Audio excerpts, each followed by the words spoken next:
Roni, votre fille, elle est qualifiée disparue depuis un mois maintenant. Ça veut dire quoi, disparue? Je voudrais commencer avec vous, avec ce Shabbat noir qui nous a tous pris en Israël, le Shabbat noir du 7 octobre. Et ce matin-là, elle a disparu. À 9h27, Sharon, mon épouse, a reçu un SMS. Roni lui a écrit: salut maman, je t'aime, je suis au QG, tout va bien, ne t'inquiète pas. Et Sharon, ma femme, lui a répondu: Hi, réponds-moi, je suis inquiète. Et puis 4 cœurs, 4 emojis, émoticônes. Et puis voilà, c'est tout. Ça a été le dernier contact que nous avons eu avec Roni depuis ce Shabbat du 7 octobre. Depuis, nous ne savons plus rien. Pour répondre à votre question sur le fait qu'elle soit disparue, Roni est otage. Le système de sécurité de Tzahal l'a défini comme disparu. Mais en fait, il n'y a plus de cadavre dans la base de Nahal Oz. Il n'y a plus d'identification de cadavres. Et donc, tant qu'on n'aura pas prouvé le contraire, Roni est otage, enlevé. Et c'est très dur pour nous tous. Nous sommes détruits, mais vraiment. Nous sommes détruits. Nous n'avons plus de nuit ni de jour, bien sûr. Nous passons d'un studio à l'autre. Nous essayons de toutes nos forces d'arriver à la Croix-Rouge. Parce que nous voyons qu'il n'y a aucune coopération de la part de la Croix-Rouge. Eyal, c'est très important ce que vous êtes en train de dire là au sujet de la Croix-Rouge, puisqu'on le voit, il n'y a eu aucun appel, aucun sourcillement, même aucune intention de la Croix-Rouge de donner des nouvelles de ces otages. Vous, sur le terrain, comment est-ce que vous essayez de récupérer les morceaux d'information? Quel est votre objectif au jour le jour pour justement pour avancer? Vous avez tout à fait raison, c'est tout à fait ça. En fait, nous sommes témoins du fait que la Croix-Rouge, de manière unilatérale, a exigé de l'État d'Israël d'avoir des données sur ce qui se passe à Gaza, mais le contraire, à l'inverse, nous, on n'a rien, on ne sait rien. Par exemple, on n'a aucune liste de ces otages détenus dans la bande de Gaza. Et ça, c'est quand même le devoir de la Croix-Rouge. Jusqu'à cet instant, silence radio. Et c'est tout à fait exact ce que vous dites. Ce que vous avez dit, c'est exact. On ne sait rien, on n'a pas de coopération et d'aide. Et il faut bien le comprendre, le monde doit bien comprendre cela. Aujourd'hui, le problème avec la Croix-Rouge dans la bande de Gaza et en Israël, et demain, cela peut arriver n'importe où ailleurs sur la planète. Alors, on a un vrai problème. Nous faisons tout pour recevoir une coopération, un début, un coup de fil, que quelqu'un nous écoute à la Croix-Rouge ici en Israël, dans leur bureau à Tel Aviv. Mais jusqu'à maintenant, rien, aucun signe de coopération avec la Croix-Rouge. Myriam, c'est important ce que dit Eyal. C'est la pierre angulaire de ce conflit. On n'a pas vu une seule demande, même une seule exhortation à avoir des nouvelles, à savoir dans quelles conditions ces otages sont détenus. C'est le grand vide. C'est le grand vide. Il y a d'autres associations à Gaza qui laissent entendre, qui sous-entendent qu'elles font leur maximum, mais qu'elles ne peuvent pas faire certaines choses, et que si elles étaient plus transparentes, elles risquaient bien de limiter la coopération qu'elles peuvent avoir éventuellement in fine avec des civils, qui le laissent sous-entendre. Mais effectivement, c'est-à-dire que on parle de cessez-le-feu, on parle de couloir humanitaire, on parle de beaucoup de choses pour les civils de Gaza. À aucun moment on a des vraies nouvelles réelle, tangible des otages, et à aucun moment on a aussi une compréhension internationale que Israël n'abandonnera pas le conflit tant que les otages ne seront pas retournés. Et ça a été reprécisé hier soir par Benjamin Netanyahou. Eyal, j'aimerais savoir, et pardonnez-moi par avance de cette question un peu peut-être pas très politiquement correcte, mais est-ce qu'à un moment vous vous êtes dit, dans ce combat que vous menez pour votre fille, mais pas seulement, ce combat il est plus large, est-ce qu'à un moment vous vous êtes dit, est-ce qu'il faudrait qu'on arrête tout pour justement laisser le gouvernement, l'armée, les services secrets, etc. faire leur travail, les pays alentours qui disent qu'ils aident, qu'on se mette en retrait. Est-ce qu'à un moment vous vous l'êtes dit ? C'est une bonne question que vous posez. Les pays forts, aujourd'hui, dans ce jeu tellement cruel, c'est l'Allemagne, l'Égypte, le Qatar et le plus grand pays, c'est les États-Unis. Ce sont là les États qui doivent faire le nécessaire et donner le ton à tout ce qui se passe ici dans cette guerre d'une cruauté sans nom qui a lieu dans la bande de Gaza. Il faut que vous compreniez quelque chose. Il n'y a pas de grande différence entre ces terroristes qui sont entrés dans la base de Nahal Oz et de Kfar Aza et de Nir Oz et des autres kibbutz et ces civils de Gaza qui sont venus aussi pour tuer, pour participer au vol, au massacre. Et ils ont fait tout ce qu'ils voulaient. Il n'y a pas de différence entre ces gens du Hamas et ceux-là. En fait, on a découvert des enquêtes menées jusqu'à présent que ça n'est pas que les terroristes qui ont tué. Ce ne sont pas que les terroristes qui ont volé et pillé, mais aussi des habitants de Gaza qui sont rentrés avec leurs vélos, leurs trottinettes, qui sont venus à pied et ils sont venus en courant. Le monde entier doit savoir que ce qui s'est passé ce Shabbat-là, c'est la chose la plus monstrueuse et cruelle qui ait jamais eu lieu depuis la Shoah. Quand il y a 7 jours sur ce plateau, on l'a vécu, on l'a retransmis. Vous avez entendu les nouvelles de l'observatrice Ori Megidish qui avait été libérée des mains de l'armée israélienne et des renseignements militaires. Qu'est-ce que vous avez ressenti à ce moment-là ?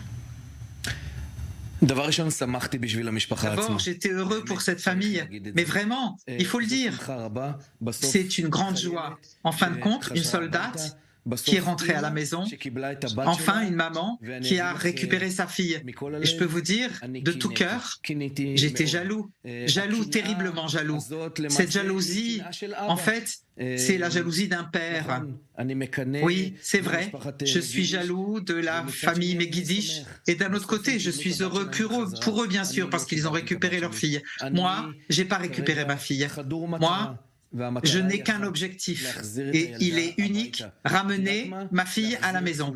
Vous savez quoi ? Les ramener tous à la maison, parce que nous ne parlons pas seulement de 240 otages. Il y a bien davantage, parce que les 240, c'est en fait 257 otages, parce que nous enlevons ce titre aux disparus.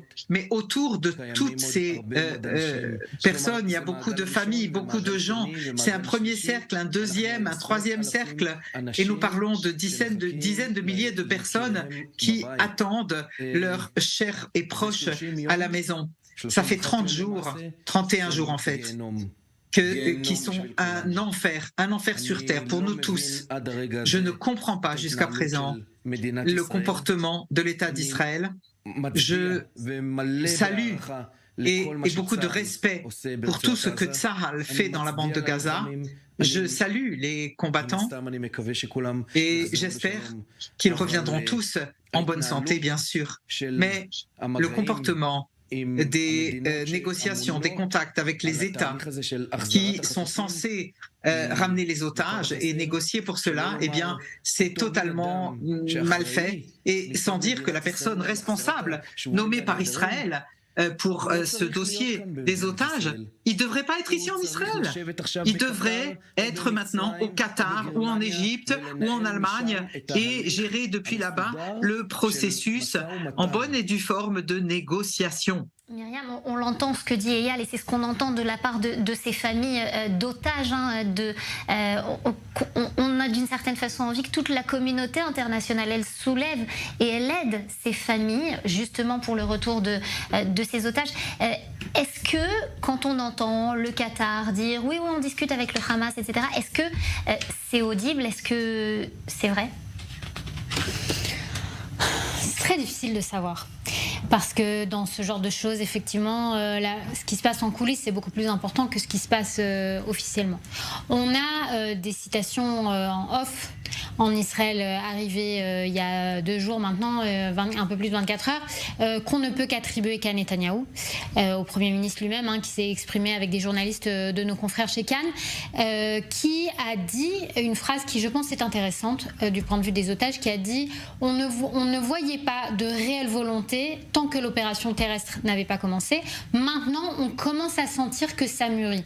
C'est-à-dire qu'on a compris, il y a une forme de pression. Voilà, d'autres néophytes, on a bien compris qu'il y a une certaine libération au début, qui était une tentative peut-être pour le Hamas de délayer l'opération terrestre ou de l'éliminer complètement, que Israël n'a pas voulu jouer ce jeu-là, et en disant on rentre et on va jusqu'au bout dans l'éradication, et que c'est seulement une fois qu'ils auront le couteau contre la gorge, pour ainsi dire, que le Hamas éventuellement rentrera dans des véritables négociations. Je pense que c'est le point de vue du gouvernement israélien, qu'il faut faire un maximum de pression, puisque ne pas oublier qu'un des objectifs du point de vue du Hamas de cette opération, de ce massacre, c'était notamment de faire libérer des prisonniers, les prisonniers donc avec du sang sur les mains en Israël, 6500 d'entre eux. Yehri Sinwar, qui est un des libérés du deal Shalit, donc il y a plus de 10 ans maintenant, avait promis à ses co-détenus qu'il les ferait libérer, et c'était notamment un de ses objectifs. Il est tout à fait possible que Hamas avait imaginé qu'ils réussiraient à enlever beaucoup moins d'Israéliens, peut-être une dizaine de soldats par exemple, et qu'ils feraient un échange comme ça avait été le cas avec Shalit. Donc ils ont cherché à se servir de cette carte-là très fortement. C'est très important pour le Hamas, la libération des prisonniers qui sont glorifiés dans la bande de Gaza. C'est une image victorieuse pour le monde arabe, c'est une victoire, etc. Or maintenant, justement, Israël cherche à mettre une pression militaire extrêmement importante, et ensuite peut-être on peut espérer qu'il y aura davantage de négociations, en tout cas aux yeux, face au monde. Un mot d'Eyal, et ensuite on viendra vers vous, Michael. Je voudrais reprendre ce qu'a dit Madame ici. Comprenez bien, le monde entier doit comprendre cela. Hier, le ministre de la Défense d'Israël a dit une phrase très dure. Il a donné 2 possibilités. La première, c'est le Hamas ou qu'il mourra ou il cédera ou se rendra. Alors nous savons tous que le Hamas ne se rendra pas. Nous comprenons tous que le Hamas, s'il meurt, ils mourront en shahid. Et les shahids, ils peuvent emmener avec eux et tous les otages. Et moi, je suis d'accord avec ce qu'elle vient de dire. C'est affreux. Et donc, cette phrase est extrêmement dure pour tout le monde. Écoutez, la situation est terrible. C'est un mouvement terroriste, extrémiste, terroriste, cruel. C'est vraiment un comportement, et il se comporte exactement sur le modèle de Daesh. Et si nous ne reprenons pas en main au niveau de l'opinion publique mondiale, il y aura ici une catastrophe dans les autres pays d'Europe aussi, sans parler des États-Unis.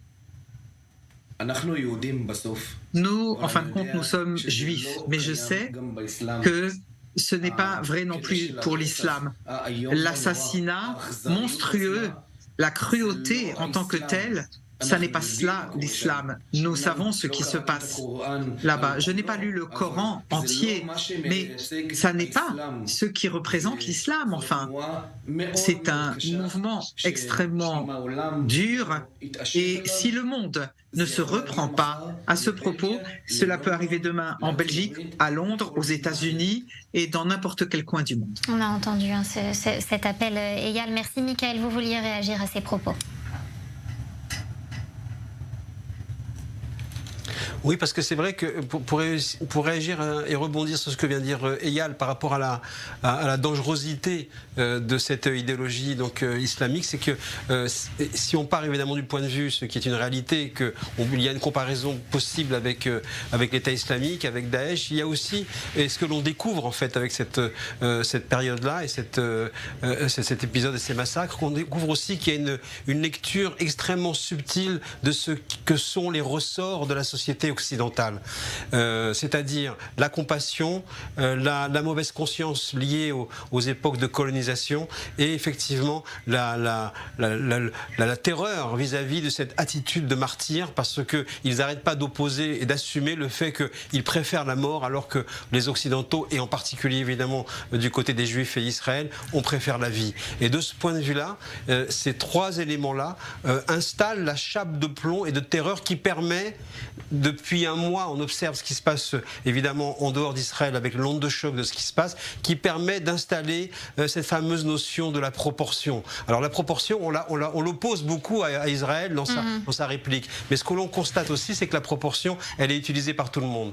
Elle est utilisée par la Croix-Rouge, qui effectivement considère qu'il vaut mieux aller voir tout de suite, savoir ce qui se passe du côté des civils palestiniens, mais ne jamais savoir ce qui se passe du côté des otages israéliens. Cette proportion, elle est aussi vis-à-vis de l'attitude de la France, vis-à-vis de ces Français tués. Encore aujourd'hui, Elisabeth Borne, première ministre de la France, a annoncé que 40 Français ont trouvé la mort lors des massacres du 7 octobre. Pas un hommage national, pas une photo sur les préfectures ou sur les mairies, pas une manière de marquer le fait que 40 Français ont trouvé la mort dans le terrorisme. 9 otages enfants français, une première depuis très longtemps, sont prisonniers aux mains du Hamas. Jamais il y a une manifestation organisée autour de cela. Donc ça aussi, c'est une attitude proportionnelle, on va dire, à l'égard d'Israël, parce qu'effectivement, il ne faut faire pas de vagues. Eyal, on va bientôt devoir mettre un terme à cet entretien. Je voulais savoir ce qu'on aimerait vous souhaiter tous, c'est-à-dire de voir Roni et tous ceux qui sont retenus à l'intérieur de la bande de Gaza, de la voir rentrer en Israël très rapidement et en bonne santé. Vous aimeriez lancer un appel, vous avez ici une scène qui est diffusée dans le monde, vous aimeriez lancer un appel aux gouvernants du monde, aux populations du monde entier. Waouh! Wow. Merci. D'abord, merci de me donner cette parole. Deuxièmement, je veux que le monde entier comprenne bien. La victoire ne viendra pas et il n'y aura pas de victoire possible si tous les otages ne rentrent pas. C'est un message que le monde entier doit bien comprendre. Aujourd'hui, en fait, il y a un mois, en fait, ça a eu lieu en Israël. Et à nouveau, demain ou la semaine prochaine, ça peut avoir lieu n'importe où ailleurs dans le monde. C'est un message que le monde doit bien comprendre.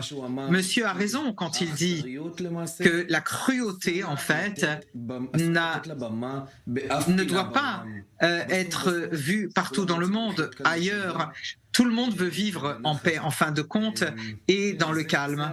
Oui, c'est ça le message que je veux, en fait, faire passer. Et appeler peut-être justement aussi à ce comité de la Croix-Rouge, à toutes ces instances qui sont présentes à l'intérieur de la bande de Gaza, à donner des nouvelles de ces mêmes otages et en espérant justement avoir des nouvelles de Roni, qu'elle ne soit plus portée. Je vous en supplie, je vous en supplie.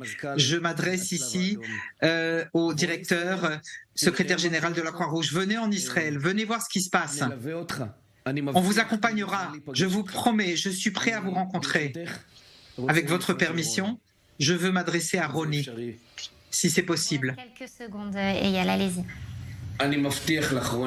Je te promets, Roni, je te promets, sois forte. On arrivera à toi. On va te faire sortir de là.